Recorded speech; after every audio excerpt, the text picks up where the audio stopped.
इस कार्यक्रम के पुण्यार्जक हैं श्री सोहनलाल विजय कुमार बागड़ा, कोकिला देवी बागड़ा, सारिका छाबड़ा, मनोज बगड़ा, एकता बगड़ा, मनीष बगड़ा, पिंकी बगड़ा, श्रेया बगड़ा, दिव्यांश बगड़ा एवं अंश बगड़ा। आचार्य भगवान यहाँ पर वस्तु व्यवस्था की व्याख्या कर रहे हैं। 3 प्रकार की व्यवस्थाएं, व्यवहार व्यवस्था, लोक व्यवहार जिसे अपन चलाते हैं, जिनसे लोक व्यवहार चलता है, जो व्यवस्था उसे व्यवहार व्यवस्था कहलाती है। जो व्यवस्था पुण्य के रूप में चलती हैं, गलत भी हैं तब भी हमारी कार्य सही होते ही रहते हैं, ये पुण्य व्यवस्था होती है। एक लोक व्यवहार व्यवस्था होती है जिसमें लोक व्यवहार में जैसा रहना पड़ता है वैसे रहते हैं, वो लोक व्यवहार व्यवस्था है। एक पुण्य व्यवस्था होती है जिसमें आप गलत भी कर रहे हो तब भी सब सही है, लोग भी स्वीकार नहीं करता उस बात को, कोई व्यक्ति भी नहीं स्वीकार कर रहा तब भी आपको कोई कुछ नहीं बिगाड़ पा रहा, कोई आपको कोई ब्लेम नहीं कर रहा। ये पुण्य व्यवस्था है कि आप जहाँ हाथ डाल रहे हो काम हो रहा है, आपका जो भी काम कर रहे हो काम हो रहा है। तीसरी होती वस्तु व्यवस्था, जो है सो है। 3 व्यवस्थाएं हैं, तो यहाँ पर आचार्य भगवान वस्तु व्यवस्था की व्याख्या कर रहे हैं कि वास्तव में वस्तु की व्यवस्था को जब तक व्यक्ति समझेगा नहीं, वस्तु के वस्तुत्वपने को जब तक समझेगा नहीं, तब तक वह कभी भी सम्यक को प्राप्त नहीं कर सकता। जब तक व्यक्ति कर्तापने को प्राप्त है, मैं करता हूँ, मेरे द्वारा किया जा रहा है, मैंने किया है, जब तक इस भाव से युक्त है तब तक उसे वस्तु व्यवस्था का बोध नहीं है। स्वभाव धर्म, विभाव धर्म, जब तक इन दोनों का बोध नहीं होगा, उसको भेद नहीं कर पाएगा, तब तक कभी अपने स्वभाव में नहीं पहुंच पाएगा। हल्दी चूना मिलाया है, हल्दी चूना मिलाने से नई पर्याय उत्पन्न हो गई, एक लाल रंग की पर्याय उत्पन्न हो गई। ये कौन सी पर्याय है? स्वभाव पर्याय है या विभाव पर्याय है? हल्दी है, चूना है, दोनों हैं। ना आप हल्दी के करता हो, ना आप चूने के करता हो। ये अज्ञानियों की धारा है कि मैंने अमुक वस्तु को निर्मित किया। हल्दी को उठाकर चूने में डालने करता तो हो सकते हैं, चूने को उठाकर हल्दी में डालने के करता तो हो सकते हैं, निक्षेपण के करता हो सकते हैं, प्रयोग करता हो सकते हैं, लेकिन निर्माण करता नहीं है। वस्तु आपके द्वारा वस्तु बनाई जाती है क्या? आप वस्तु बना सकते हो क्या? आप जिसे बनाने की बात करते हो वो वस्तु नहीं होती है।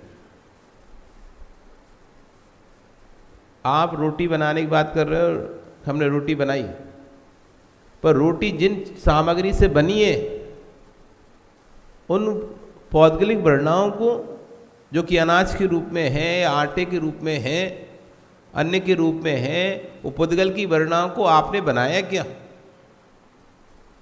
जिस गेहूं से रोटी बनी है वो गेहूं आपने बनाया क्या? गेहूं की बनने में जो पुद्गल वर्णाएं लगी, उन पुद्गल वर्णाओं को आपने बनाया क्या?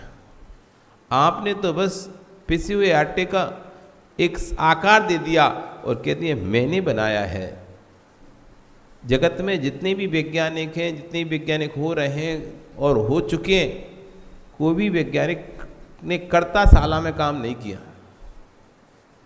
सारे वैज्ञानिक प्रयोगशाला में काम करते हैं। कहाँ करते हैं? लिखा क्या रहता है? कर्ताशाला या प्रयोगशाला? कभी भी कहीं भी कर्ताशाला दिया ही नहीं है। सब जगह एक ही बात लिख रही है, प्रयोगशाला। कोई व्यक्ति किसी वस्तु को बना ही नहीं सकता, वो सिर्फ प्रयोग कर सकता है। प्रयोग करने से एक नई पर्याय खड़ी हो जाती है, जिसे कह लेता है मैंने इसका निर्माण किया। राग में उसके साथ उसका राग जुड़ा होता है, तो राग के कारण से क्या बोलता है? मैंने इसे बनाया। जबकि उसने बनाया नहीं है, उसने मात्र प्रयोग किया है। एक वस्तु को दूसरी वस्तु में मिला दिया, प्रयोग किया। आपने संतान को जन्म दिया, आपने सिर्फ प्रयोग किया है, आपने प्रैक्टिकल किया है। अपने विकारी भावों को भोग किया है। एक के शरीर की धातु दूसरे के शरीर में गई, बस ये प्रयोग था। उसके बाद तो जो उत्पन्न हुआ है संतान वो तो अपने ही कर्मोदय से हुई है, अपने ही कर्मोदय से हुई है। कोई तुमने किसी संतान को बनाया नहीं है। चूने में हल्दी मिला दी, लाल रंग बन गया, तो लाल रंग जो बना है उस लाल रंग को आपने कैसे बनाया? आप उस हल्दी में घुसे या चूने में घुसे? आपने हल्दी के परमाणु को बदला या चूने के परमाणु को बदला? किसको बदला? और लाल रंग में आपने लाल वर्ण बनाया, लाल रंग हुआ, उस लाल वर्ण को आपने बनाया क्या? वर्ण तो शाश्वत है ना, वर्ण को कैसे आप बना सकते हो? जो वस्तु शाश्वत है उसे आप कैसे बनाओगे? पुद्गल का पहचान है स्पर्श रस गंध वर्ण। स्पर्श रस गंध वर्ण 5 वर्ण पुद्गल के हैं,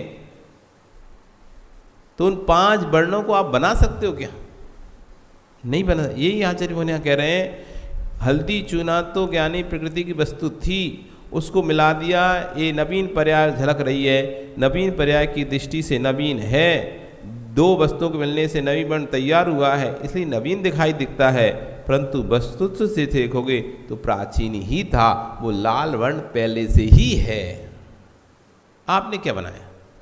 यदि लाल वर्ण होता नहीं, कभी कहीं दिखाई नहीं देता, वो वर्ण कहीं नहीं दिखाई देता, तो आप कहते देखो आज तक कभी ये वर्ण दिखाई नहीं दिया कहीं भी, हमने बनाया। वो वर्ण तो पहले से ही 5 वर्णों में वर्ण है ही, तुमने क्या बनाया? वो तो दिख ही रहा है। आपने 2 वस्तु मिला दिया, नवीन पर्याय प्रकट हो गई। नवीन पर्याय को प्रकट होने पर आप कह रहे हो मैंने बनाया, परंतु वस्तु से देखोगे तो वह प्राचीन ही है, वह वर्ण पहले से ही है। मैं मनुष्य हूँ, पर्याय में इस कुल में हूँ इत्यादि जो पर्याय है वे वर्तमान की मिश्र धारा का परिणमन है, लेकिन जो देह है उसके परमाणु भी त्रैकालिक हैं और मेरी आत्मा के परमाणु भी त्रैकालिक हैं। भुक्तोर्जिता मोहर मोहान मया सर्वेपि पुद्गला उष्टेष्टिव तेज बद्य मम विज्ञस्य का स्परा। आचार्य बन पूछपात स्वामी महाराज कह रहे हैं कि ऐसा कोई भी पुद्गल परमाणु नहीं है जो मेरे द्वारा भोगा नहीं गया हो। मैंने सारे पुद्गल परमाणुओं को, मैं कब से हूँ, मैं अनादिकाल से हूँ। कितने बार पंच परावर्तन कर लिए?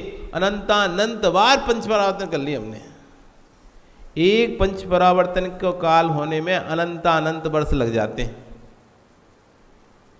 अनंत वर्ष लग जाते हैं एक पंच परावर्तन। और फिर तो अनंत जिसने कर लियो, ऐसा कौन सा स्थान है जहाँ पर ये जीव नहीं गया हो? सिद्धालय में जा चुका है, सर्वार सिद्धि की मानव में भी जा चुका है, सारे नरकों के आखिरी बिलों तक जा चुका है, स्वर्गों के आखिरी स्थान तक जा चुका है। कौन सा ऐसा स्थान जिसने नहीं गया? आप गए हो कि नहीं गए? सिद्धालय, सिद्धालय आप गए कि नहीं गए? जहाँ सिद्ध रहते हैं गए होगे, बिल्कुल गए होगे, पर सिद्ध बन के नहीं, निगोदिया बन के। सिद्ध बन के नहीं गए, निगोदिया बन के हम सर्वार सिद्धि विमानों में भी रह के आ गए। जहाँ के जीव एक भवअवतारी होते हैं, ऐसे सर्वार सिद्धि विमान के जीव भी विमानों में ही हम रह के आए हैं, एक इंद्रिय पृथ्वी कायक बनकर। जो सर्वार सिद्धि विमान क्या है? पृथ्वी कायक एक इंद्रिय जीव है और उसमें रहने वाले देव हैं पंच इंद्रिय, लेकिन जो विमान है वो पृथ्वी कायक है। जो सिद्ध शिला है पृथ्वी कायक है। जो अष्टम वसुधा जिसे कहते हैं ना, अष्टम वसुधा पाने को कर में ये 8 द्रव्य लिए, हम 8वीं वसुधा को प्राप्त करने के लिए 8 द्रव्य आपके चरणों में भगवान चढ़ा रहे हैं। तो उस अष्टम वसुधा कौन है? वो पृथ्वी कायक ही है। वो पृथ्वी कायक बनकर आप अष्टम वसुधा में भी पहुंच गए, उसका अभिन्न अंग भी बन गए, लेकिन तब भी कल्याण नहीं हुआ है। कारण क्या था? वस्तु व्यवस्था का बोध नहीं है। जो भी परमाणु है वे त्रैकालिक हैं, मेरी आत्मा भी त्रैकालिक है। किसी मृतक पुरुष की चमड़ी छू जाए तो क्या करोगे? स्नान करोगे ना। कितनी बार करोगे? वर्तमान की पर्याय की प्रत्यक्ष अपेक्षा से वह पर की चमड़ी है, पर वो शरीर का ढांचा शुद्ध हो गया, इसलिए आप इस ढांचे को शुद्ध करने के लिए स्नान कर रहे हो। ठीक है, ये व्यवहार धर्म विवक्षा है, लोक धर्म विवक्षा है, लेकिन यहाँ जो तुम सुन रहे हो वो वस्तु व्यवस्था है। जो आपको किसी शरीर का ढांचा दिखाई पड़ रहा है, दे रहा है, उसको देखकर नाक सिकुड़ कर जा रहे हो, पर तुझे पुनः भोगने को मिलेगा, ये तुमने कभी सोचा ही नहीं है। जिस मल को देखकर आप नाक सिकुड़ रहे हो, वह मल फिर से खाने मिलेगा। जिस लघु शंका को देखकर आप दूर भाग रहे हो, लघु शंका फिर से पीने मिलेगी। कहाँ जाएगी? आपने पेट से मल निकला, कहाँ गया? आपके टैंक में गया, टैंक से निकलकर कहाँ जाएगा? किसी के रूप, खाद के रूप में किसी खेत में जाएगा। खेत से कहाँ जाएगा? वे परमाणु वृक्ष के रूप में परिवर्तित होंगे, वही वृक्ष के परमाणु फल के रूप में परिवर्तित होंगे, वही फल पुनः आपके पास आएगा, फिर आपके भोजन के रूप में परिवर्तित होगा, फिर आप खाओगे, फिर मल बनेगा। जो लघु शंका आपने की वो नाली में जाएगी, नाली से नाले में जाएगी, नाले से बड़े नाले में जाएगी, बड़े नाले से नदी में जाएगी, नदी से समुद्र में जाएगी, समुद्र से बाष्पित होकर वापिस ऊपर जाएगी, फिर वहाँ से फिर बरसेगी, फिर कहीं भी आपके गिलास में फिर आएगी। क्या है? आप क्या समझते हैं? जो आप पानी पी रहे हो वो शुद्ध पानी पी रहे हो क्या? आप सोच रहे हो कि हम बिस्लरी का पानी पी रहे हैं, हम फिल्टर का पानी पी रहे हैं। अरे बिस्लरी वाले, जो फिल्टर वाले, नदियों से पानी भरा, फिल्टर कराया और उसके बाद भरा आपको। जो नदियों में जो पानी आया, आप अपने घर में लघु शंका करते हो तो वो जाके बहकर कहाँ मिलती है? नाले मिलती है ना। वो नाला बहकर जाके कहाँ मिलेगा? कहीं तो जाके नाले का पानी मिलेगा ना, तो स्वतः ही किसी नदी में मिलेगा, और वो नदी कहीं ना कहीं आगे जाएगी जाएगी, और किसी के द्वारा वो पानी रोका जाएगा, किसी के द्वारा पानी खींचा जाएगा, फिल्टर किया जाएगा और वहाँ के लोगों को पिलाया जाएगा। ऐसे आपके यहाँ जो पानी पी रहे हो आप, वो कहीं और की बहती हुई लघु शंका है। वो नदी के नालों के माध्यम से, नाली के माध्यम से नदी में आई, नदी से वहाँ से बहते बहते आपके पास आई, यहाँ खींचा गया, पानी भरा गया, फिल्टर किया गया, उसको, उसकी गंदगी निकाली गई, और फिर वो आपके पास मिनरल वाटर के रूप में शादी ब्याह में जा रहे हैं, टंक भरी हुई हैं, वो कहने, और आप बढ़िया पी रहे हो, आहा क्या स्वाद आ रहा है। क्या है ये? कभी वस्तु नष्ट होती ही नहीं है। कोई भी वस्तु आज तक नष्ट हुई ही नहीं है। 23 प्रकार की वर्णाएं हैं, जिसमें से 5 प्रकार की वर्णा ही उपयोग में आती हैं। वो 5 प्रकार की वर्णाओं की संख्या ना तो कभी अधिक हुई है ना कभी कम हुई है।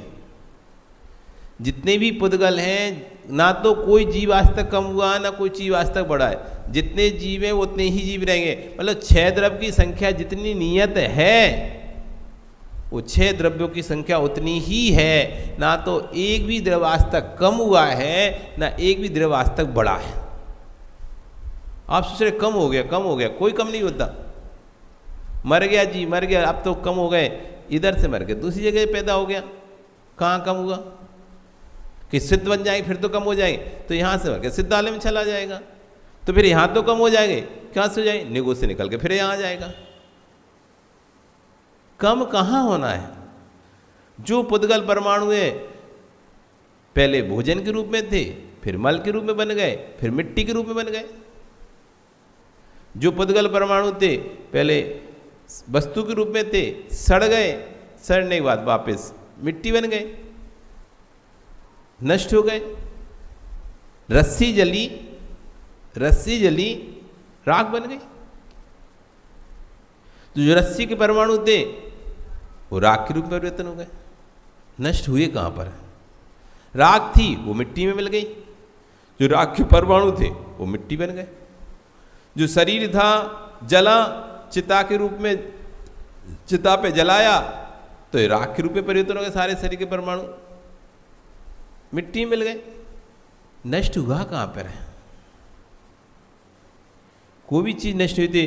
23 प्रकार के ना तो कोई अधिक है ना कम है, वो जितनी थी उतनी है, जितनी है उतनी ही रहेगी, ना वस्तु कमेगी ना वस्तु बढ़ेगी। ये त्रैकालिक सिद्धांत है। वस्तु उत्पन्न भी हुई है, नष्ट उत्पन्न हुई नहीं है, नष्ट भी नहीं होगी।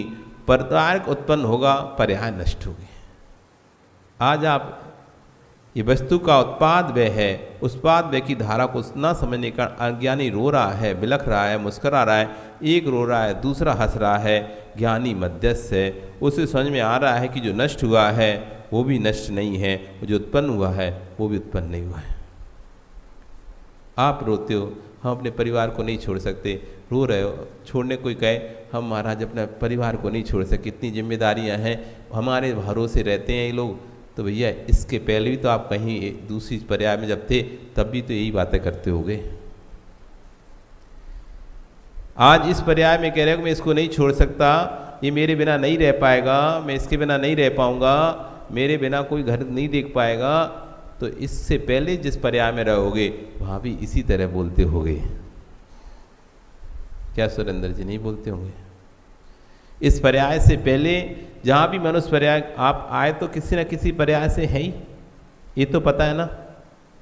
इतना तो विश्वास है कि हम आए किसी न किसी पर्याय से, कोई ना कोई पर्याय से किसी न किसी माँ को रुलाकर आए हैं, किसी न किसी भाई को छोड़कर आए हैं, किसी न किसी पिता को छोड़कर आए हैं, कोई ना कोई घर परिवार छोड़कर आए हो। आए कि नहीं संजय? इस पर्याय में आए हो तो कहीं से तो आए होगे ना। किसी के पुत्र रहे होगे कि नहीं रहे होगे तुम? किसी के पति रहे होगे नहीं रहे होगे? उसको वहां पे छोड़ के आए कि नहीं आए? रोते बिलखते छोड़कर आए होगे नहीं आओगे? वहां भी ऐसे ही बोलते थे, मैं इसको नहीं छोड़कर जा सकता, मैं छोड़कर नहीं जा सकता। लेकिन आयु पूर्ण हुई, उसको छोड़ते रोकते बिलखते छोड़कर आ गए और इस नए पर्याय में मस्त हो गए। और अब यहाँ कहते हो मैं इसको छोड़कर नहीं जाऊँगा।